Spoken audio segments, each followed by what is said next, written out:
ദൈവത്തിനു സ്തുതി. അനുഗ്രഹീതമായ ഈ ധന്യനിമിഷത്തിൽ അരുമനാഥൻ്റെ അളവറ്റ കൃപയാൽ ഇന്ന് ഈ ദിവ്യബലിക്ക് മുന്നിൽ എത്തിച്ചേരുവാനും പരിശുദ്ധ അമ്മയുടെ പ്രതിഷ്ഠീകരണത്തിൻ്റെ സാക്ഷിയായി സാക്ഷ്യം പറയുവാനും എന്നെ അനുഗ്രഹിച്ച പരിശുദ്ധ അമ്മയ്ക്കും തിരുക്കുമാരനും കോടാനുകോടി നന്ദി പറഞ്ഞുകൊണ്ട് ഞാൻ തുടങ്ങട്ടെ. എൻ്റെ പേര് ചിഞ്ചു എന്നാണ്. ഞാൻ വയനാട് ജില്ലയിൽ നിന്നാണ് വരുന്നത്. ഞാനിവിടെ ഉടമ്പടി എടുക്കാനുണ്ടായ സാഹചര്യം, ഞാൻ പഠിച്ചത് diploma in shipping logistics and supply chain management ആണ്. അപ്പോൾ എൻ്റെ കൂടെ പഠിച്ച എൻ്റെ ഫ്രണ്ട്സ് ഒരു ഏജൻറ്റ് വഴി ഇങ്ങനെ ഓസ്ട്രേലിയയിലേക്ക് പോകുന്നതായിട്ട് പറഞ്ഞു. അവരങ്ങനെ പോവുകയും ചെയ്തു. അപ്പോൾ എന്നോട് പറഞ്ഞു, നിനക്ക് താല്പര്യമുണ്ടെങ്കിൽ നീ ആ ഏജൻറ്റുമായിട്ട് ബന്ധപ്പെട്ടാൽ മതി, നിനക്ക് താല്പര്യമുണ്ടെങ്കിൽ അവർ ശരിയാക്കി തരുമെന്ന് പറഞ്ഞു. അപ്പോൾ ഞാനിത് എൻ്റെ വീട്ടുകാരോട് പറയുകയും അവർ പറഞ്ഞു, എന്നാൽ പിന്നെ നമുക്കൊന്ന് ആലോചിക്കാമെന്ന് പറഞ്ഞ് ഞാൻ ആ ഏജൻറ്റിനെ വിളിച്ചു. അവർ ശരിയാക്കി തരാമെന്ന് പറഞ്ഞു. അപ്പോഴും എനിക്ക് ഒറ്റയ്ക്ക് പോകാനുള്ളൊരു ഭയം കൊണ്ട് ഞാൻ എൻ്റെ കൂടെ പിടിച്ച വേറെ ഒരു ഫ്രണ്ടിനോടും പറഞ്ഞു, നീയും കൂടെ വരുവാണെങ്കിൽ എനിക്കൊരു ഉപകാരമായിരുന്നു എന്ന് പറഞ്ഞു. അപ്പോൾ അവൻ പറഞ്ഞു, എനിക്ക് താല്പര്യമില്ലയെന്ന്. പിന്നെ ഞാൻ അവൻ്റെ അടുത്ത് പ്രഷർ കൊടുത്തിട്ട് പറഞ്ഞു, നമുക്ക് പോവാം, എന്തായാലും നമ്മുടെ ഫ്രണ്ട്സൊക്കെ അവിടെ ഉണ്ടല്ലോ, അപ്പോൾ എന്തായാലും അവർ പോയി രക്ഷപ്പെട്ടതല്ലേ, അപ്പോൾ നമ്മൾക്കും പോയാൽ കുഴപ്പമൊന്നുമില്ല, നിൻ്റെ കടങ്ങളൊക്കെ മാറും, എൻ്റെയും കാര്യങ്ങളൊക്കെ ശരിയാവും എന്ന് പറഞ്ഞു. അങ്ങനെ അവൻ സമ്മതിക്കുകയുണ്ടായി. അങ്ങനെ ആ ഏജൻറ്റിന് ഓസ്ട്രേലിയ പോകുന്നതിന് വേണ്ടിയിട്ട് ഞങ്ങൾ രണ്ടുപേരും 8 ലക്ഷം രൂപ വെച്ച് കൊടുത്തു. ഇപ്പോൾ അത് കൊടുത്തിട്ട് ഇന്നേക്ക് 1.5 വർഷം കഴിഞ്ഞിട്ടും അതിനെക്കുറിച്ചൊരു എന്താ പറയുക, ഓരോരോ തടസ്സങ്ങൾ ഇങ്ങനെ വന്നുകൊണ്ടിരിക്കുകയാണ്. വിസേൻ്റെ കാര്യത്തിൽ നമ്മൾ പ്രതീക്ഷിക്കുന്ന രീതിയിൽ ഒന്നും നടക്കുന്നില്ല. നമുക്കപ്പോൾ നമ്മുടെ പ്രതീക്ഷ ഓരോന്നോരോന്നായിട്ട് പോകാൻ തുടങ്ങി. ഒരു 6 മാസം മുന്നേ ഞങ്ങളെ ഓസ്ട്രേലിയയിലേക്ക് കൊണ്ടുപോകാമെന്ന് പറഞ്ഞിട്ട് ഇന്തോനേഷ്യയിലേക്ക് കൊണ്ടുപോയി. ഇന്തോനേഷ്യയിൽ വെച്ചിട്ടാണ് നമ്മളെപ്പോലെ തന്നെ അവർ പറഞ്ഞു വിട്ട ഒരു 2-3 ചെറുപ്പക്കാരുണ്ടായിരുന്നു. അവരുടെ കയ്യിലിരുന്ന ഒരു 25 ലക്ഷത്തിൻ്റെ ഡോളറും അതുപോലെ തന്നെ ട്രാവൽ കാർഡും സൗത്ത് ഇന്ത്യൻ ഫുഡ് മേടിച്ച് കൊടുക്കാമെന്നും പറഞ്ഞിട്ട് അവരിൽ നിന്ന്, അവർ ഡയറക്റ്റ് അല്ല, അവർ വഴി വേറൊരു ഏജൻറ്റ് ഇവരിൽ നിന്ന് ഈ പൈസയൊക്കെ എടുത്തിട്ട് പോവുകയുണ്ടായി. അപ്പോൾ പിന്നെ നമ്മുടെ ഏജൻറ്റിന് പിന്നീട് നമ്മുടെ കാര്യങ്ങൾ ആ ഏജൻറ്റിനെ ഏൽപ്പിക്കാനുള്ളൊരു ധൈര്യം ഇല്ലാതെ വന്നു. നമുക്കുടെ പ്രതീക്ഷയൊക്കെ അവിടെ പിന്നെ സൗത്ത് ഇന്ത്യൻ ഫുഡ് കൊടുക്കാമെന്ന് പറഞ്ഞിട്ട് അവരെന്താ ചെയ്തത്?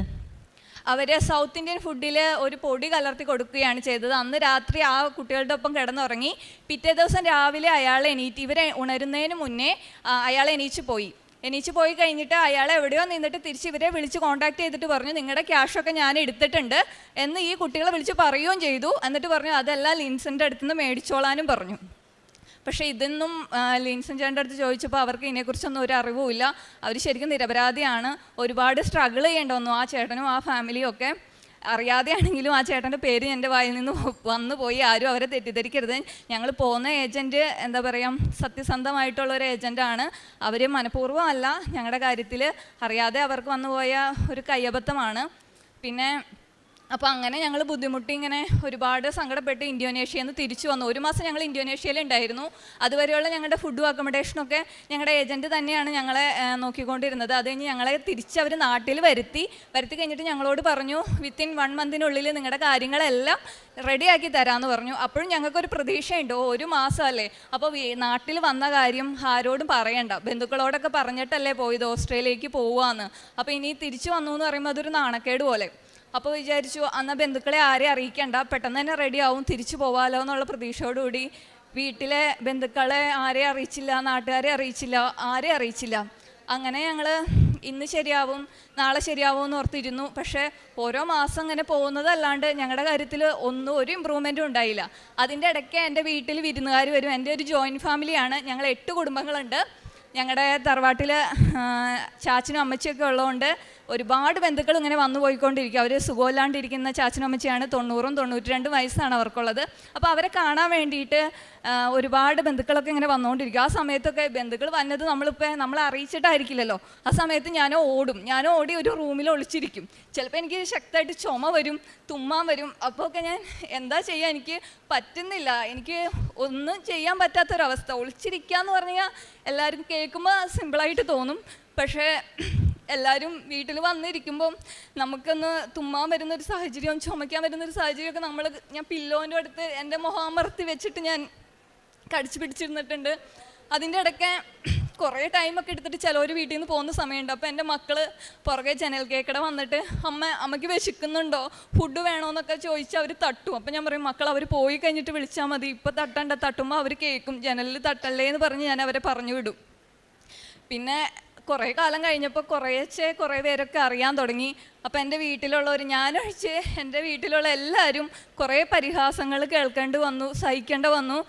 എൻ്റെ ഹസ്ബൻഡിൻ്റെ മമ്മി പലയിടത്തും ഒറ്റപ്പെടേണ്ടി വന്നു. പപ്പയ്ക്കൊക്കെ പുറത്തിറങ്ങാൻ നേരത്ത് ഭയങ്കര വിഷമം ഉണ്ടായിരുന്നു. ആൾക്കാർ അവൾ വന്നോ എന്നൊക്കെ ചോദിക്കുമ്പം കള്ളം പറഞ്ഞ് എല്ലാവരുടെ അടുത്തും ഇങ്ങനെ കള്ളം പറയേണ്ട ഒരു സാഹചര്യം, ഇല്ല വന്നിട്ടില്ല എന്ന് പറയുമ്പോഴും വീട്ടിലുണ്ട്. അപ്പോൾ എല്ലാവരുടെ അടുത്ത് ഇങ്ങനെ കള്ളം പറയേണ്ട ഒരു സാഹചര്യമായിരുന്നു വീട്ടിലെല്ലാവർക്കും ഞാൻ കാരണം. അപ്പോൾ മാനസികമായിട്ട് എനിക്കത് ഭയങ്കരമായിട്ട് വിഷമം തരുന്നൊരു കാര്യമായിരുന്നു. അപ്പോൾ ഞാനിങ്ങനെ ഒരു ദിവസം എൻ്റെ ഹസ്ബൻഡിൻ്റെ പപ്പയുടെ പെങ്ങളുടെ വീട്ടിൽ പോയി. അപ്പോൾ ആൻറ്റി പറഞ്ഞു, ഇങ്ങനെ ഒരു കൃപാസനം പള്ളിയുണ്ട്, ആലപ്പുഴയാണ് കൃപാസനം പള്ളി ഉള്ളത്, നീ അവിടെ ഒന്ന് പോയി പ്രാർത്ഥിക്കുക, എല്ലാം ശരിയാവും എന്ന് പറഞ്ഞു. അപ്പോൾ എൻ്റെ മനസ്സിൽ ഞാൻ പറഞ്ഞു, ആൻറ്റി ഞാൻ പോവാം എന്ന് പറഞ്ഞെങ്കിലും എനിക്കറിയായിരുന്നു എനിക്കൊരിക്കലും പോകാൻ പറ്റില്ല. കാരണം ആലപ്പുഴയല്ലേ, വയനാട് നിന്ന് എന്തായാലും അത് പോസിബിൾ അല്ല, എന്നെ കൊണ്ടുപോകില്ല എന്ന് തന്നെ ഞാൻ മനസ്സിൽ ഉറപ്പിച്ചു. പിന്നെ ആൻറ്റി തന്ന പത്രം ഞാൻ വായിച്ചു, വീട്ടിലിരുന്ന് വായിച്ചു. അന്ന് രാത്രി ഞാൻ കിടക്കാൻ നേരത്തെ എൻ്റെ ഹസ്ബൻഡിനോട് പറഞ്ഞു, ആൻറ്റി ഇങ്ങനെ പറഞ്ഞിട്ടുണ്ട്, ഇങ്ങനെ ഒരു കൃപാസനം പള്ളിയുണ്ട്, നമുക്കൊന്ന് പോയാലോ എന്ന് ചോദിച്ചു. അപ്പോൾ എൻ്റെ അടുത്ത് പെട്ടെന്ന് തന്നെ പറഞ്ഞു, പോവാം, നമുക്ക് കുഴപ്പമില്ല, നോക്കാമെന്ന് പറഞ്ഞു. അധികം വൈകാതെ എന്നെ ഇവിടേക്ക് കൊണ്ടുവരാൻ ആൾ വില്ലിങ്ങായി. ഞങ്ങളിവിടെ വന്നു, എനിക്ക് ഭയങ്കര സന്തോഷമായി. ഞാനിവിടെ വന്ന് ഉടമ്പടി എടുത്തതിൽ 6 കാര്യങ്ങളാണ് ഞാൻ വെച്ചത്. ഫസ്റ്റ് ഞാൻ വെച്ചത്, എനിക്ക് എൻ്റെ കൂടെ ഞാൻ കാരണം വരാനൊരുങ്ങിയ എൻ്റെ സുഹൃത്ത് അർജുനും അതുപോലെ എനിക്കും ഒരു ജോലി ഓസ്ട്രേലിയയിൽ റെഡിയാക്കി തന്നെ. അത് നവംബർ 25-നുള്ളിൽ എനിക്ക് അതിനുള്ളൊരു ഉത്തരം കിട്ടണം എന്നാണ് ഞാൻ പറഞ്ഞത്. കാരണം അർജുൻ്റെ ഫാമിലി ഞാനുമായിട്ട് നല്ല അറ്റാച്ച്മെൻ്റാണ്. പക്ഷെ ഇങ്ങനെയൊരു കാര്യം വന്നപ്പോൾ മനസ്സുകൊണ്ട് അവരെന്നോട് പറഞ്ഞില്ലെങ്കിലും ആ കുട്ടി കാരണമാണല്ലോ എന്നൊരു ഇതുണ്ടാവും ആർക്കാണെങ്കിലും. അപ്പോൾ ഞാൻ അവനും കൂടെയും വെച്ചിട്ട് പ്രാർത്ഥിച്ചു. അങ്ങനെ കറക്റ്റ് 24-ാം തീയതി, നവംബർ 24-ാം തീയതി എനിക്ക് VFS വന്നു. ഓസ്ട്രേലിയക്കല്ല, ഫ്രാൻസിലേക്കാണ് വന്നത്. അപ്പോൾ എനിക്കിങ്ങനെ VFS വന്നപ്പോൾ ഞാൻ അർജുനെ വിളിച്ചിട്ട് പറഞ്ഞു, എടാ ഞാൻ പറഞ്ഞില്ലേ ഞാനിങ്ങനെ ഒരു പള്ളിയിൽ പോയിട്ടുണ്ടായിരുന്നു എന്ന്, നിനക്ക് റെഡിയാവും. അപ്പോൾ അവൻ എന്നെ കളിയാക്കിയിട്ട് പറഞ്ഞു, നീ ഓസ്ട്രേലിയക്കല്ലേ പറഞ്ഞത്, ഇപ്പോൾ കിട്ടിയേക്കുന്നത് ഫ്രാൻസിലേക്കല്ലേ, അതൊന്നും മാതാവിൻ്റെ ഇതൊന്നും അല്ല, ഫ്രാൻസിലേക്കല്ലേ കിട്ടിയത്, അപ്പോൾ ഓസ്ട്രേലിയക്കാണെങ്കിൽ ഞാൻ വിശ്വസിച്ചേനേന്ന് പറഞ്ഞു. അപ്പം ഞാൻ മാതാവിനോട് ഡയറക്റ്റ് ഇങ്ങനെ ചോദിച്ചില്ലെങ്കിലും എൻ്റെ ഉള്ളിൻ്റെ ഉള്ളിൽ ഒരു ഇത് അറിയാതെ വന്നു പെട്ടതാണോ, അതോ മാതാവ് തന്നെ എനിക്ക് തന്നതാണോ എന്ന് എൻ്റെ ഉള്ളിലുണ്ട്. ഞാനിങ്ങനെ മാതാവിനോട് പരാതിയൊന്നും പറയുന്നില്ല, പക്ഷെ എൻ്റെ മനസ്സിൽ അതിങ്ങനെ ഉണ്ടായിരുന്നു. അപ്പോൾ മിനിഞ്ഞാന്ന് എനിക്കൊരു വചനം അതിന് ഉത്തരമായിട്ട് ഞാൻ ഇങ്ങോട്ട് വരുന്നതിൻ്റെ 2 ദിവസം മുന്നേ എനിക്ക് വേഴ്സ് ഓഫ് ദി ഡേ തന്നത് എന്താണെന്ന് വെച്ച് കഴിഞ്ഞിട്ടുണ്ടെങ്കിൽ, നീ നടക്കേണ്ടുന്ന വഴിയിൽ നിന്നെ കാക്കേണ്ടതിനും ഞാൻ നിശ്ചയിക്കപ്പെട്ടിരിക്കുന്ന സ്ഥലത്തേക്ക് നിന്നെ കൂട്ടിക്കൊണ്ടു പോകുന്നതിനും നിനക്ക് മുന്നേ ഒരു ദൂതനെ ഞാൻ അയച്ചിട്ടുണ്ടെന്നാണ്.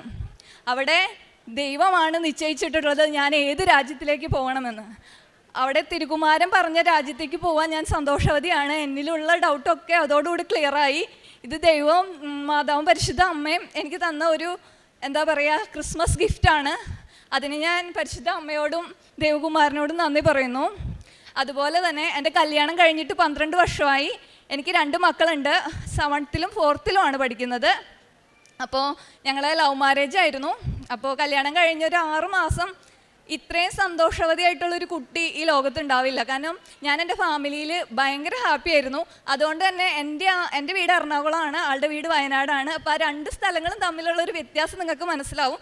ഞാനിങ്ങനെ അടുത്തടുത്ത വീടുകളിൽ എൻ്റെ കൂട്ടുകാരുടെ ഒപ്പം അതുപോലെ നിറയെ ഫ്രണ്ട്സും ഒരു വലിയ ലോകത്തിൽ നിന്ന് വന്നിട്ട് പെട്ടെന്ന് ഇങ്ങനെ എന്താ പറയുക 1 ഏക്കർ കഴിഞ്ഞിട്ടായിരിക്കും അടുത്ത് ഒരു വീടുണ്ടാവുക. അപ്പോൾ അങ്ങനെ ആരും ഇല്ലാത്തൊരു സ്ഥലത്തേക്ക് ചെന്ന് പെട്ടപ്പം എനിക്കതൊന്നും ഒരിക്കലും അഡ്ജസ്റ്റ് ചെയ്യാൻ പറ്റില്ല എന്ന് ഞാൻ വിചാരിച്ചു. പക്ഷേ ആ കുടുംബത്തിലെ എല്ലാവരും എന്നെ നല്ല സ്നേഹത്തോടു കൂടി തന്നെയാണ്, അവിടുത്തെ കുട്ടികളെ പോലെ തന്നെയാണ് എന്നെ നോക്കിയത്. ഒരു 6 മാസം കഴിഞ്ഞപ്പോൾ ഞങ്ങൾക്കിടയിൽ എന്താ സംഭവിച്ചതെന്ന് എനിക്കറിയത്തില്ല.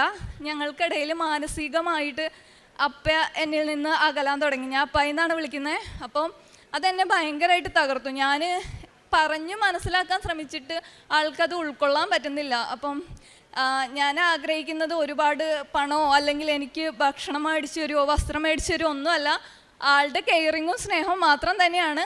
അപ്പം അത് കിട്ടാതായപ്പോൾ അതെൻ്റെ മനസ്സിലൊരു നീറ്റലായിട്ട് എന്നെ ഇങ്ങനെ കിടക്കുന്നുണ്ടായിരുന്നു. എനിക്ക് എങ്ങനെ പറയണമെന്ന് എനിക്കറിയില്ല. എന്നിൽ ഒരുപാട് കുറ്റങ്ങളുണ്ട്, അത് ശരിയാണ്. ഞാൻ എൻ്റെ വീട്ടിലെ ഇളയതായിരുന്നു. ഞാൻ നല്ലൊരു മടിച്ചിയാണ്. രാവിലെയൊക്കെ എനിക്ക് നല്ല മടിയുള്ള കൂട്ടത്തിൽ തന്നെയാണ്. ആൾക്ക് അങ്ങനെ നേരത്തെ എണീച്ച് എല്ലാ പണികളും ചെയ്യുന്ന ആ ഒരു കൺസെപ്റ്റാണ് ആളുടെ. അപ്പം ആളെ ഒരിക്കലും കുറ്റം പറയുന്നതല്ല കേട്ടോ. കാരണം ഒരു രീതിയിലും ഒരു ദുശീലം ഇല്ലാത്ത ഒരാളാണ്. അതായത് ഒരു വെള്ളമടിക്കോ സിഗരറ്റ് വലിക്കോ, ഇപ്പോൾ ആരുടെ അടുത്ത് പരിചയപ്പെട്ടാലും അവർക്കൊക്കെ ഭയങ്കരമായിട്ട് ഇഷ്ടപ്പെടുന്ന ഒരു ക്യാരക്ടർ. എൻ്റെ വീട്ടിൽ ചെന്നാൽ എന്നേക്കാളും ഇഷ്ടം അവർക്ക് ആളെയായിരിക്കും. കാരണം അത്രയ്ക്ക് സ്നേഹവും നല്ല സ്വഭാവമുള്ള ഒരാളാണ്. പിന്നെ എന്താണ് എന്നോട് മാത്രം ഇങ്ങനെയെന്ന് എനിക്ക് എത്ര ചോദിച്ചിട്ട് മനസ്സിലാവുന്നുണ്ടായിരുന്നില്ല. ഉടമ്പടിയിൽ ഞാൻ രണ്ടാമത് വെച്ച കാര്യം, എൻ്റെ മാതാവേ, ആ വ്യക്തിക്ക്, എൻ്റെ ജീവിത പങ്കാളിക്ക് എന്നോട് എന്തെങ്കിലും ഒരു സ്നേഹവും ഇഷ്ടവും ഉണ്ടെങ്കിൽ അതെനിക്ക് പ്രകടമായിട്ട് തന്നെ കാണിച്ചു തരണം. എനിക്കത് മനസ്സിലാക്കാൻ പറ്റണം. എനിക്ക് മനസ്സിലാവാൻ പറ്റുന്നില്ല. ആൾ ഉള്ളിൽ വെച്ചുകൊണ്ട് നടക്കുന്നതാണോ എന്ന് എനിക്കറിയില്ല. പക്ഷെ അതെനിക്ക് മനസ്സിലാക്കാൻ പറ്റുന്നുണ്ടായിരുന്നില്ല. അപ്പോൾ ഇവിടുന്ന് ഉടമ്പടി ഇറങ്ങിയ ആ നിമിഷം മുതൽ ആളുടെ ആ ഇഷ്ടം എനിക്ക് ഫീൽ ചെയ്യാൻ തുടങ്ങി. എനിക്ക് നല്ല രീതിയിൽ ഫീൽ ചെയ്യാൻ തുടങ്ങി. സാധാരണ ഞാൻ യാത്രയ്ക്ക് പോകുമ്പോൾ ടയേർഡാകുമ്പോൾ ആളുടെ തോളത്ത് ഇങ്ങനെ ഒന്ന് തലവെച്ച് അങ്ങനെ തട്ടി മാറ്റും. കൈ പിടിച്ച് നടക്കാനൊക്കെ എനിക്ക് ഭയങ്കര ഇഷ്ടമാണ്. പക്ഷെ ആൾ സ്പീഡിന് വേഗത്തിൽ നടക്കും. അപ്പം ഇവിടെ നിന്ന് ഇറങ്ങിയ സമയം മുതൽ ആളെൻ്റെ കൈ കോർത്ത് പിടിച്ചു. അതുപോലെ ട്രെയിനിൽ കിടന്ന സമയത്ത് ഞാൻ ടയേർഡായിട്ടിരിക്കും. അപ്പോൾ ആളുടെ മടിയിൽ എന്നെ കിടത്തി ഒരു ക്ലോത്ത് വെച്ച് എന്നെ പുതപ്പിച്ചു. അതൊക്കെ എനിക്ക് ഭയങ്കര സന്തോഷം തോന്നി. അവിടുന്ന് ഈ നിമിഷം വരെ എന്നെ ഭയങ്കര കെയറിങ്ങും ഞാൻ അന്ന് അനുഭവിച്ച എൻ്റെ ഇരട്ടിയായിട്ടുള്ള സ്നേഹമാണ് ആളിൽ നിന്ന് എനിക്ക് അനുഭവിക്കാൻ കഴിയുന്നത്. അതുകൊണ്ട് ഇപ്പോൾ പ്രാർത്ഥിക്കുന്നത് അതെന്നും എനിക്ക് നിലനിർത്തി തരണേ എൻ്റെ മാതാവേന്ന് മാത്രമാണ്. അതുപോലെ മൂന്നാമത്തെ സാക്ഷി എന്താണെന്ന് വെച്ച് കഴിഞ്ഞിട്ടുണ്ടെങ്കിൽ, എൻ്റെ മോള് 7ാം ക്ലാസ്സിലാണ് പഠിക്കുന്നത്. അവൾ പരീക്ഷയ്ക്ക് പോയിട്ട് വരണ സമയത്ത് നമ്മുടെ അധികം വീടുകളൊന്നും ഇല്ലാത്തൊരു സ്ഥലമാണ്. അപ്പോൾ സ്കൂൾ ബസ് ഇറങ്ങി കുറച്ചിങ്ങോട്ട് നടക്കണം. നടക്കുന്ന ടൈമിൽ അവൾ പറഞ്ഞു, അമ്മേ, അടുത്ത പറമ്പിൽ നിന്ന് കുറേ പട്ടികൾ എൻ്റെ അടുത്തേക്ക് ഓടി വന്നു. എനിക്ക് എന്താ ചെയ്യേണ്ടതെന്ന് അറിയാൻ പറ്റുന്നില്ല. അപ്പം ഞാൻ പേടിച്ചിങ്ങനെ നിൽക്കുന്ന സമയത്ത് കടിച്ചു എന്ന് വരുന്ന അവസ്ഥയിൽ നിന്ന് പട്ടികളെല്ലാം തിരിഞ്ഞോടി. ഞാൻ നോക്കുമ്പോൾ മാതാവ് എൻ്റെ മുന്നിൽ ചിരിച്ചുകൊണ്ട് വന്ന് നിൽക്കുന്നതായിട്ട് ഞാൻ കണ്ടു എന്ന് അവൾ വീട്ടിൽ വന്ന് പറഞ്ഞു. അത് കേട്ടപ്പോൾ എനിക്ക് ഭയങ്കര സന്തോഷമുണ്ടായി. ഇവൾ പരീക്ഷയ്ക്ക് പോകുന്ന സമയത്ത് എൻ്റെ അച്ഛൻ വെഞ്ചരിച്ച് എന്ന കാശ് രൂപ ഞാൻ അവളുടെ കഴുത്തിലിട്ട് കൊടുത്തിട്ടുണ്ടായിരുന്നു. അതുപോലെ പോകുന്ന ടൈമിൽ പ്രതിഷ്ഠീകരണ പ്രാർത്ഥനയും വിശ്വാസ പ്രമാണവും ചൊല്ലി സ്വർഗ്ഗസ്ഥനായ പിതാവേ, നന്മ നിറഞ്ഞ മറിയാമ്മയും ഒരു കുർബാനയും കണ്ടിട്ടാണ് ഞാൻ എൻ്റെ മക്കളെ സ്കൂളിലേക്ക് വിടുന്നത് പരീക്ഷയുടെ സമയത്ത്. പിന്നെ പ്രേക്ഷിത പ്രവർത്തനങ്ങൾ എന്ന് വെച്ച് കഴിഞ്ഞിട്ടുണ്ടെങ്കിൽ, ഞാൻ വിചാരിച്ചത് ഞാനൊരു ദുഷ്ടപ്രവൃത്തിയൊന്നും ചെയ്യുന്നില്ല. പിന്നെ എന്നിൽ വലിയ പാപങ്ങളൊന്നുമില്ല. ഞാനും ആരോടും എല്ലാവരും സ്നേഹിക്കാനുള്ളൊരു മനസ്സുണ്ട്. എനിക്ക് ആകെ എൻ്റെ ഒരു ക്യാരക്ടറിലെ ഒരു ഫോൾട്ട് എന്ന് പറഞ്ഞു കഴിഞ്ഞിട്ട് നല്ല മടിച്ചായിരുന്നു. പണിയെടുക്കാനൊക്കെ നല്ല മടിയായിരുന്നു. അത് മാത്രമാണ് ഞാൻ തിങ്ക് ചെയ്തപ്പോൾ കിട്ടിയ ആകെയുള്ളൊരു കുറ്റം. പക്ഷേങ്കിൽ എനിക്ക് കുറേ കാര്യങ്ങളിൽ കുറേയൊക്കെ എന്താ പറയുക ചീത്ത സ്വഭാവങ്ങളുണ്ടായിരുന്നു. അതായത് നല്ല അറപ്പുള്ള വ്യക്തിയാണ് ഞാൻ. അപ്പോൾ ഇതിൻ്റെ ഈ ഉടമ്പടി എടുത്തതിൻ്റെ ഭാഗമായിട്ട് ഓൾഡ് ഏജ് ഹോമിൽ ഇങ്ങനെ അവരെ നോക്കാൻ വേണ്ടിയിട്ട് ഞാൻ എൻ്റെ വീട്ടുകാരോട് ചോദിച്ചപ്പോൾ അവരെന്നോട് പറഞ്ഞു, നീ പോയിക്കോ. ആരും ഒരു കുഴപ്പവും പറഞ്ഞില്ല. ഞാൻ പോയി കഴിഞ്ഞപ്പോൾ ഞാൻ ചിന്തിക്കുകയാണ്, ഇവരൊക്കെ ഇങ്ങനെ ബെഡിടം പേഷ്യൻ്റാണ്. അതുപോലെ എന്താ പറയുക, മൂത്രത്തിൻ്റെ മണവും അവർ യൂറിൻ പാസ് ചെയ്യുന്ന ഭയങ്കര മണവും, അതുപോലെ തന്നെ ഈ വെരിക്കോസ് വെയിനൊക്കെ വന്ന് കാലൊക്കെ പൊട്ടി അളിഞ്ഞിരിക്കുകയാണ്. അപ്പോൾ ഇതൊക്കെ കണ്ടു കഴിഞ്ഞിട്ട് ഞാൻ എങ്ങനെ ഭക്ഷണം കഴിക്കും, ഇതോർത്തിട്ട് ഞാനിങ്ങനെ ഇരിക്കുക. അപ്പോൾ ആദ്യത്തെ ദിവസം ഞാൻ അവരുടെ അടുത്ത് പോയി സംസാരിച്ചു, അവരുടെ അടുത്ത് വർത്താനമൊക്കെ പറഞ്ഞു. പിന്നെ എനിക്കറിയില്ല എവിടെ നിന്നാണ് എൻ്റെ ആർപ്പ് മാറിയെന്നൊന്നും എനിക്കറിയത്തില്ല. അവർക്ക് ചോറ് വാരി കൊടുക്കാനും അവരെ കുളിപ്പിക്കാനും, അവിടെ 23 ആൾക്കാരാണ് ഉണ്ടായിരുന്നത്, വയ്യാത്ത അമ്മച്ചിമാർ. അവരെ എല്ലാവരെയും നോക്കാൻ എനിക്ക് പറ്റി. ഞാൻ 2 ആഴ്ചയോളം അവിടെ ഉണ്ടായിരുന്നു. വളരെ ഹാപ്പി ആയിട്ട് അവരുടെ കൂടെ അവരെ ശുശ്രൂഷിക്കാൻ എനിക്ക് പറ്റി. അവിടെ ഒരു അമ്മച്ചിയുണ്ട്, 2 അമ്മച്ചിമാരുണ്ട്. ഒന്ന് മുസ്ലിമാണ്, ബീവി എന്നാണ് വിളിക്കുന്നത്. ബീവി കസേരയിൽ അവർ ഇങ്ങനെ കിടക്കും, ഏത് സമയം കിടക്കുന്നത് കൊണ്ട് അവരെ കസേരയിൽ ഇരുത്തും. രാവിലെ പിടിച്ചിരുത്തിയാൽ വൈകുന്നേരം വരെ ഇങ്ങനെ ഇരുത്തും. അപ്പം എനിക്കത് കാണുമ്പോൾ ഭയങ്കര സങ്കടം. അതുപോലെ തന്നെ മേരിയമ്മേനെ അതുപോലെ ഇവരിങ്ങനെ കസേരയിൽ ഇരുത്തും. അപ്പം ഞാൻ രാവിലെ വരുമ്പോൾ കസേരയിൽ ഉണ്ടാവും, ഞാൻ വൈകുന്നേരം വരുമ്പോഴും അവർ കസേരയിൽ അങ്ങനെ ഇരിക്കുന്നുണ്ടാവും. ഒരു 7 മണിയാവും അവരെ പിടിച്ച് കിടത്തണമെങ്കിൽ. അപ്പോൾ ആ 2 പേരും, ബീവിയുടെ ക്യാരക്ടർ എങ്ങനെയാണെന്ന് വെച്ചിട്ടുണ്ടെങ്കിൽ നല്ലതായിട്ട് വഴക്ക് പറയും, ബീവിനെ നോക്കാൻ ചെല്ലുന്നവരെ നുള്ളും ഉപദ്രവിക്കും ഒക്കെ ചെയ്യും. പക്ഷെ ഞാൻ അവിടെ നിന്ന ടൈമിൽ മേരിയമ്മയ്ക്കും ബേബിക്കും ഞാനാണ് ഫുഡ് കൊടുത്തുകൊണ്ടിരുന്നത്. അപ്പോൾ എന്നെ ഇതുവരെയായിട്ടും ചീത്തയായിട്ട് ഒരു വാക്ക് പോലും പറഞ്ഞിട്ടില്ല. എന്നോട് ഭയങ്കര സ്നേഹമായിരുന്നു. ഞാൻ കൊടുക്കുന്ന ഭക്ഷണമൊക്കെ അവർ കഴിക്കും. മേരിയമ്മയ്ക്കാണെങ്കിൽ വെള്ളം കുടിക്കൂല. വെള്ളം കൊടുക്കാൻ നേരത്തെ ഇറക്കാണ്ട് ഇവിടെ ഇങ്ങനെ വെക്കുമ്പോൾ സിസ്റ്റേഴ്സൊക്കെ വന്നിട്ട് ഇങ്ങനെ മൂക്കിൽ പിടിച്ച് ശ്വാസം കിട്ടാണ്ട് വരുമ്പോൾ ഇറക്കുമല്ലോ. പക്ഷേ ഞാൻ കൊടുക്കുമ്പോൾ ആ വെള്ളമൊക്കെ അവർ കുടിക്കും. നല്ല കുട്ടികളായിട്ട് എനിക്കപ്പോൾ അത് ഭയങ്കര സന്തോഷമായി. അപ്പോൾ സിസ്റ്റർ വന്നിട്ട് പറഞ്ഞു അവരുടെ മക്കൾ വരുമ്പോൾ പോലും അവർ മിണ്ടില്ല, എന്ത് ചോദിച്ചാലും മിണ്ടാണ്ടിരിക്കും. പക്ഷെ തന്നോട് നന്നായിട്ട് കൂട്ടാവുന്നുണ്ട്, മിണ്ടുണ്ട്, സംസാരിക്കുന്നുണ്ടെന്ന് പറഞ്ഞപ്പോൾ എനിക്ക് ഭയങ്കര സന്തോഷമായി. പിന്നെ അവിടുത്തെ എല്ലാ അമ്മമാരെയും എനിക്ക് ഭയങ്കര ഇഷ്ടമാണ്. എനിക്ക് ആ ഒരു അറപ്പും അതായത് എന്താ പറയുക പേടിയും ഒക്കെ എന്നിൽ നിന്ന് മാറ്റി. അതിന് ഞാൻ പരിശുദ്ധ അമ്മയോടും ദേവകുമാരനോടും നന്ദി പറയുകയാണ്. വീണ്ടും ഒരു കാര്യം പറയാനുള്ളതെന്ന് വെച്ചാൽ എൻ്റെ വീട്ടിൽ 8 അംഗങ്ങളാണ് ഉള്ളതെന്ന് ഞാൻ പറഞ്ഞില്ലേ. അതിനകത്ത് 90 വയസ്സുള്ള എൻ്റെ വല്യമ്മച്ചിക്ക് നല്ല വണ്ണമുണ്ട്. ചെറിയൊരു അറ്റാക്ക് വന്നിട്ടിരിക്കുമായിരുന്നു. പിന്നെ അതുപോലെ തന്നെ സോഡിയം കൂടി, പിന്നെ യൂറിക് ആസിഡ് കൂടിയത് കൊണ്ട് കാലിലൊക്കെ നീരാണ്. അല്ലേ തന്നെ അമ്മച്ചിക്ക് നല്ല വണ്ണമുണ്ട്. അപ്പോൾ അമ്മച്ചിക്ക് ഒരു 5-6 മാസം മുന്നേ അമ്മച്ചി തീരെ കിടപ്പിലായി. അമ്മയ്ക്ക് ഒട്ടും നടക്കാൻ വയ്യായിരുന്നു. നമ്മൾ എടുത്ത് വീൽ ചെയറിൽ വെച്ചിട്ടൊക്കെ വേണം ഹോസ്പിറ്റലിൽ കൊണ്ടുപോകാൻ. അപ്പം ഞാൻ ഈ ഉടമ്പടി തൈലം പുരട്ടിയിട്ട് അമ്മച്ചിക്ക് വേണ്ടി പ്രാർത്ഥിച്ചു. ഇപ്പോൾ ഈ കഴിഞ്ഞ ദിവസം അമ്മച്ചി വീൽ ചെയറിലല്ല വാക്കറിൽ സ്വന്തം പിടിച്ച് ആരെ സഹായം ഇല്ലാണ്ട് വീടിൻ്റെ ഫ്രണ്ടിൽ തിണ്ണ വരെ പോയിരുന്നു. അതിനും നന്ദി പറയുന്നു. ഇത്രയൊക്കെ അനുഗ്രഹങ്ങളാണ് എനിക്ക് പരിശുദ്ധ അമ്മയും ദേവകുമാരനും ചെയ്തു തന്നത്. വേറൊരു കാര്യം പറയാനുണ്ടായിരുന്നത്, ഞാൻ ജനുവരി പോവുകയെന്ന് പറഞ്ഞിരുന്നു. അപ്പോൾ എൻ്റെ സ്വന്തം വീട് പെരുമ്പാവൂരാണ്, എറണാകുളം ജില്ലയിൽ പെരുമ്പാവൂരാണ്. അപ്പോൾ ഞാൻ എൻ്റെ അമ്മേനോട് പറഞ്ഞു, അമ്മേ എനിക്ക് അമ്മേനെ കാണണമെന്നൊരാഗ്രഹമുണ്ട്, അമ്മ ഒന്ന് വരുമോ, വയനാട് വരെ വരുമോ, എനിക്ക് കാണണം, അമ്മയുടെ കൂടെ കുറച്ച് നേരം ഇരിക്കണം, സംസാരിക്കണം. കണ്ടിട്ട് ഇപ്പോൾ ഏകദേശം ഒരു വർഷത്തിൻ്റെ അടുത്തായി. എനിക്ക് അങ്ങോട്ട് വന്നു കഴിഞ്ഞാൽ നാട്ടുകാരൊക്കെ അറിയും ഞാൻ പോയിട്ടില്ല, ഓസ്ട്രേലിയ പോയിട്ടില്ല എന്നുള്ളത്. അതുകൊണ്ട് എനിക്ക് അങ്ങോട്ട് വന്ന് അമ്മേനെ കാണാൻ പറ്റില്ല എന്ന് പറഞ്ഞപ്പോൾ അമ്മ പറഞ്ഞു ഞാൻ ചേട്ടായിയോട് ചോദിക്കട്ടെ, അവൻ എന്താ പറയുന്നതെന്ന് നോക്കട്ടെ, എന്നിട്ട് മോളെ വിടാ പറഞ്ഞു. അങ്ങനെ ഞാൻ അമ്മച്ചി ചേട്ടായിയോട് ചോദിക്കാൻ പറഞ്ഞു. ചേട്ടായിയോട് ചോദിച്ചപ്പോൾ ചേട്ടായി പറഞ്ഞു ചേട്ടായിക്ക് ലീവില്ല, അതുകൊണ്ട് അമ്മച്ചി പോകണ്ടെന്ന് പറഞ്ഞു. അപ്പം ഞാൻ അമ്മേനെ കുറേ വിഷമത്തിൽ പറഞ്ഞു, അമ്മയ്ക്ക് അല്ലെങ്കിൽ ചേട്ടായി മാത്രം മതിയല്ലോ, ഞാൻ വേണ്ടല്ലോ, എന്നെ കാണണ്ടല്ലോ എന്നൊക്കെ പറഞ്ഞ് കുറേ സങ്കടപ്പാട് അമ്മോട് പറഞ്ഞിട്ട് കുറേ കരഞ്ഞു. ഇന്നിവിടെ പരിശുദ്ധ കുർബാനയിൽ വന്നപ്പോൾ എൻ്റെ കണ്ണൊക്കെ ഇങ്ങനെ നിറഞ്ഞൊഴുകി. അമ്മയുടെ കാര്യം ഓർത്തിട്ട് എനിക്ക് അമ്മേനെ കാണാൻ പറ്റാണ്ട് പോകേണ്ട ഒരു അവസ്ഥയാണല്ലോ എന്ന് വിചാരിച്ച് ഒരുപാട് കരഞ്ഞു ഞാൻ ഈ പരിശുദ്ധ കുർബാനയുടെ മുന്നിൽ. അത് കഴിഞ്ഞ് കുർബാന കഴിഞ്ഞിറങ്ങി ഞാൻ ഫോൺ നോക്കുമ്പോൾ അമ്മയുടെ 2 മിസ് കോൾ വന്നിട്ടുണ്ട്. അപ്പോഴും ഞാൻ തിരിച്ചു വിളിച്ചപ്പോൾ അമ്മ വേറെ കോളിലാണ്. അത് കഴിഞ്ഞിട്ട് ഞാൻ മാതാവിൻ്റെ അടുത്ത് പോയി പ്രാർത്ഥിച്ചിട്ട് വരുമ്പോൾ നല്ല മുല്ലപ്പൂവിൻ്റെ മണം. എൻ്റെ ചുറ്റും പോകുന്നവരൊക്കെ ഞാൻ നോക്കി, ആരാണ് മുല്ലപ്പൂ ചൂടിക്കൊണ്ട് ഇത്രയും മണം, ഭയങ്കര ഡീപ്പായിട്ടുള്ള സ്മെല്ല്. ഞാൻ എല്ലാവരെയും നോക്കി, ആരുടെ തലയിലാണ് മുല്ലപ്പൂ ഉള്ളത്. ഒന്നാമത് പള്ളിയാണല്ലോ, ഇനിയിപ്പോൾ മാതാവിനെ അണിയിച്ചേക്കുന്നതാണോ എന്നും അറിയത്തില്ല. അപ്പോൾ ഇവിടെ എവിടെന്നെങ്കിലും ആണോ എന്ന് അറിയാൻ വേണ്ടി ഞാൻ പരിസരം മുഴുവൻ നോക്കി. ഞാൻ എവിടെയും മുല്ലപ്പൂ കണ്ടില്ല, അവിടെ മാതാവിൻ്റെ ഒരു സാന്നിധ്യം ഞാൻ കണ്ടു. അത് കഴിഞ്ഞ് ഞാൻ വീണ്ടും ഫോണെടുത്ത് അമ്മേനെ വിളിച്ചപ്പോൾ അമ്മേനോട് പറഞ്ഞു ഇന്ന് ഞാനും അപ്പച്ചനും കൂടി വരുന്നുണ്ട്, അത് പറയാൻ വേണ്ടി വിളിച്ചതാന്ന് പറഞ്ഞു. അപ്പോൾ എനിക്ക് ഒരുപാട് മാതാവിൻ്റെ അനുഗ്രഹവും പരിശുദ്ധ അമ്മയുടെ അനുഗ്രഹവും കിട്ടിയതുകൊണ്ട് എനിക്ക് ഈ ആൾത്താരയിൽ വന്ന് നിന്ന് ഇനിയും ഉണ്ട് കുറേ കാര്യങ്ങൾ. സമയപരിമിതി കൊണ്ട് ഞാൻ ചുരുക്കമാണ്. ദൈവത്തിൻ്റെ നാമം മാത്രം മഹത്വപ്പെടുമാറാകട്ടെ. എന്നെയും എൻ്റെ കുടുംബത്തെയും നിങ്ങളെല്ലാവരും പ്രാർത്ഥനയിൽ ഓർക്കണമെന്ന് പറഞ്ഞുകൊണ്ട് നിർത്തുന്നു. ദൈവത്തിന് സ്തുതി.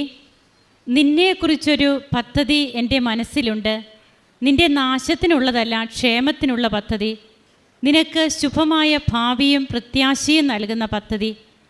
ജെറമിയ പ്രവാചകൻ്റെ പുസ്തകം 29-ാം അധ്യായത്തിലാണ് നമുക്കിത് കാണുവാൻ കഴിയുക. തിരുവചനം അരുളി ചെയ്യുന്നത് പോലെ ഇവിടെ ചിഞ്ചു ജോസഫ് എന്ന മകൾ, ആ മകൾ ഒരു വിദേശ ജോലിക്ക് വേണ്ടിയിട്ട് അപേക്ഷിച്ച്, അത് താൻ മാത്രമല്ല തൻ്റെ കൂടെ വേറെ ഒരു ഫ്രണ്ടിനെയും കൂടെ കൂട്ടി അങ്ങനെ 8.5 ലക്ഷത്തോളം രൂപ ഏജൻസിക്ക് നൽകി 1.5 വർഷമായി യാതൊരുവിധ റിപ്ലൈയും ഇല്ലാതെ വീട്ടുകാരുടെയും അതുപോലെ തന്നെ അറിയുന്ന പരിചയത്തിലുള്ളവരുടെയും അതുപോലെ കൂടെ വരാമെന്ന് പറഞ്ഞ കുട്ടിയുടെയും ഒക്കെ അവരുടെ കുടുംബത്തിൻ്റെയും ഒക്കെ മാനസിക അവസ്ഥകൾ അതെല്ലാം തന്നെ അസ്വസ്ഥതപ്പെടുത്തിക്കൊണ്ടിരുന്നു. പലരും ചോദിക്കും ജോലിയൊന്നും ആയില്ലേ, വീണ്ടും ഓസ്ട്രേലിയയ്ക്ക് പോകുവാണെന്നും പറഞ്ഞ് പോകുന്നു, ഇന്തോനേഷ്യ വരെ ചെന്നിട്ട് തിരിച്ചു വരേണ്ടി വരുന്നു, പുറത്തിറങ്ങാൻ പറ്റാത്ത അവസ്ഥ. അതൊക്കെ ഒരു വല്ലാത്ത മാനസിക അവസ്ഥകളിലൂടെയാണ് ഒരു വ്യക്തിയെ കടത്തിവിടുക. അപ്പോൾ അങ്ങനെയുള്ള സാഹചര്യത്തിലാണ് ഈ മകളുടെ കയ്യിൽ കൃപാസന പത്രം കിട്ടുന്നതും കൃപാസനത്തെക്കുറിച്ച് അറിയുന്നു. വയനാട്ടിൽ നിന്ന് ഇവിടെ വന്ന് ഉടമ്പടി എടുക്കുകയാണ്. ഉടമ്പടി എടുത്തത് മാത്രമല്ല ഈ മകൾ ചെയ്യുക, അതുവഴി ചിഞ്ചു വേറൊരു വ്യക്തിയായി തീരുവാനായിട്ട് തൻ്റെ ഭാഗത്തു നിന്ന് പരിശ്രമിച്ചു. ആ ഒരു പരിശ്രമമാണ് ദൈവം ആഗ്രഹിക്കുന്നതും. അങ്ങനെ തൻ്റെ കുറവുകളെക്കുറിച്ചൊക്കെ ബോധ്യമുണ്ടായിരുന്ന മകൾ തൻ്റെ കുറവുകളൊക്കെ മാറ്റിക്കൊണ്ട് ഈ ഉടമ്പടി ജീവിതത്തോട് വിശ്വസ്തത കാണിക്കുവാൻ തന്നെ സഹായിക്കണമേ എന്ന ഒരു പ്രാർത്ഥനയോടെ മുൻപോട്ട് പോയി. അങ്ങനെ ഇപ്പോൾ പല തടസ്സങ്ങളുണ്ടായിരുന്നതെല്ലാം മാറി ഇപ്പോൾ ഫ്രാൻസിലേക്കാണ് ഈ മകൾ പോകുവാൻ തയ്യാറായി നിൽക്കുന്നത്. ഫ്രാൻസിലേക്ക് പോകുമ്പോൾ വീണ്ടും ഇത് ദൈവം തന്നെ ഇതെങ്ങനെയാണ് തനിക്ക് താൻ ആഗ്രഹിച്ചിരുന്ന സ്ഥലം ഒന്ന്, ഇപ്പോൾ പോകുന്ന സ്ഥലം വേറൊന്ന്, അങ്ങനെയുള്ള അസ്വസ്ഥമായ ചിന്തകൾ വരുമ്പോഴും അവിടെയും ദൈവത്തിൻ്റെ കരുണയുള്ള കരം തിരുവചനമായി ഈ മകളുടെ മനസ്സിലേക്ക് വരികയാണ്. നിനക്ക് മുമ്പേ ഞാൻ എൻ്റെ ദൂതനെ അയച്ചിട്ടുണ്ടെന്നാണ് തിരുവചനത്തിലൂടെ ഈ മകളോട് ഈശോ സംസാരിച്ചത്. അങ്ങനെ ഇപ്പോൾ പോകാനുള്ള തയ്യാറെടുപ്പിലായി. എല്ലാം ഈ മകൾ ഡേറ്റിട്ട് പ്രാർത്ഥിച്ച ആ ദിവസങ്ങളിൽ തന്നെ പരിശുദ്ധ അമ്മ തിരുക്കുമാരനോട് പറഞ്ഞ് ഈ മകൾക്ക് എല്ലാം നിവൃത്തിയാക്കി കൊടുക്കുകയാണ്. ഇവിടെയാണ് പരിശുദ്ധ അമ്മ അവൻ പറയുന്നത് പോലെ ചെയ്യുവിൻ എന്നുള്ള വചനത്തിൻ്റെ സാക്ഷിയാകുവാൻ നമ്മോട് പറയുക. അതായത് എന്താണ് ഈശോ പറയുന്നത്? സുവിശേഷമാകാനാണ് പറയുക. ഇവിടെ ഈ മകൾ പറയുകയുണ്ടായി, അടുത്തുള്ള ഓൾഡ് ഏജ് ഹോമിൽ പോയി അവിടെയുള്ള വാർദ്ധക്യസഹജമായ രോഗത്താൽ അതുപോലെ മറ്റ് പലവിധ അസ്വസ്ഥതകളാൽ ആരുമില്ലാത്ത രീതിയിൽ കിടക്കുന്ന മക്കളെ ഈ മകൾ പോയി പരിചരിച്ചു. അത് ഉടമ്പടി പറയുന്നത് പോലെയല്ല, അതിനേക്കാൾ കൂടുതലായി നിന്നോട് ഉടുപ്പ് ചോദിക്കുന്നവന് നീ മേലങ്കി കൂടെ കൊടുക്കുക എന്നാണ് ഈശോ തിരുവചനത്തിലൂടെ നമ്മോട് പറയുക. അതാണ് ഈ മകൾ ഇവിടെ ചെയ്തത്. 2 ആഴ്ചയോളം സ്വന്തം വീട്ടുകാരുടെ അനുമതിയോടെ ഈ മകൾ പകൽ സമയം അവിടെ പോയി അവരെ ശുശ്രൂഷിക്കുന്നു. അങ്ങനെ വേറിട്ടൊരു വഴിയാണ് ഈ മകൾ ഉടമ്പടിയിലൂടെ ചെയ്യുന്നത്, നമുക്കെല്ലാവർക്കും കാണിച്ചു തരുന്നത്. അപ്പോൾ ഇങ്ങനെയുള്ള ജോലികളൊക്കെ ചെയ്ത് തന്നെ ഒന്ന് വേറൊരു വ്യക്തിയാക്കുവാനായിട്ട് ഈ മകൾ ശ്രമിച്ചപ്പോൾ ദൈവം പരിശുദ്ധ അമ്മ തൻ്റെ തിരുക്കുമാരനോട് പറഞ്ഞ്, അവർക്ക് വീഞ്ഞില്ല എന്ന് പറയുന്ന അമ്മ ഈ മകളുടെ കാര്യത്തിൽ, മോനെ അവളുടെ ജോലിയുടെ കാര്യത്തിൽ നീ ശ്രദ്ധിക്കണമെന്ന് പറഞ്ഞാൽ പിന്നെ എങ്ങനെയാണ് ഈശോയ്ക്ക് അത് ചെയ്യാതിരിക്കാൻ പറ്റുക? അപ്പോൾ ഇങ്ങനെ തൻ്റെ ജീവിതം വിശുദ്ധീകരിച്ചത് വഴി ഈ മകൾ കൃപകൾ നേടുകയാണ്. കുടുംബത്തിലേക്ക് അനുഗ്രഹങ്ങൾ വർഷിക്കപ്പെടുകയാണ്. ജീവിത പങ്കാളി ഈ മകളെ ഒത്തിരി സ്നേഹിക്കുകയാണ്. അതുപോലെ തന്നെ മാതാവിൻ്റെ സാന്നിധ്യം, പരിശുദ്ധ അമ്മയുടെ കാശുരൂപവും ഉടമ്പടി കാശുരൂപം ഇട്ടുകൊടുത്താണ് തൻ്റെ മകളെ സ്കൂളിലേക്ക് വിട്ടത്. ആ മകളെ, അതായത് നായ്ക്കൾ ആക്രമിക്കാൻ വരുമ്പോൾ ഈ പരിശുദ്ധ അമ്മയുടെ സാന്നിധ്യം ആ കുഞ്ഞിന് വെളിപ്പെട്ട് കിട്ടുകയാണ്. അങ്ങനെ ആ നായ്ക്കളുടെ ആക്രമണത്തിൽ നിന്നും ആ കുട്ടി രക്ഷപ്പെടുന്നു. അതുപോലെ വല്യമ്മച്ചിയുടെ കാര്യം പറഞ്ഞു. ഉടമ്പടി തൈലം പൂശി പ്രാർത്ഥിച്ചതിൻ്റെ ഫലമായിട്ട് വല്യമ്മച്ചി ഇപ്പോൾ സ്വയമായി എഴുന്നേറ്റ് നടക്കുവാൻ തുടങ്ങിയെന്ന് 90 വയസ്സുള്ള വല്യമ്മച്ചി. അപ്പോൾ ഇങ്ങനെ ഓരോ രീതിയിലും ഇന്ന് ഇവിടെ ഈ മകൾ വന്നപ്പോൾ മാതാവിൻ്റെ സാന്നിധ്യം ഈ മകൾക്ക് അനുഭവപ്പെട്ടു. അങ്ങനെ ഒത്തിരിയേറെ അനുഗ്രഹങ്ങളും കൃപകളുമാണ് ഉടമ്പടി എടുത്തത് വഴി ചിഞ്ചുവിന് ലഭിക്കുന്നത്. അപ്പോൾ ഇത്രയേറെ അനുഗ്രഹങ്ങൾ കിട്ടി. ഇന്ന് ഇവിടെ വന്ന് അമ്മയുടെ തിരുസന്നിധിയിൽ വന്ന് ഇതെല്ലാം സാക്ഷ്യമായി പറഞ്ഞ് അനേകരെ ഈശോയിലേക്ക് അടുപ്പിക്കുവാൻ ഒരു കാരണമായി തീർന്ന ചിഞ്ചുവിനെയും കുടുംബത്തെയും സമർപ്പിച്ച് നമുക്കും പ്രാർത്ഥിക്കാം. നമുക്ക് കൈയടിച്ച് ഈശോയെ മഹത്വപ്പെടുത്താം. യേശുവേ നന്ദി, യേശുവേ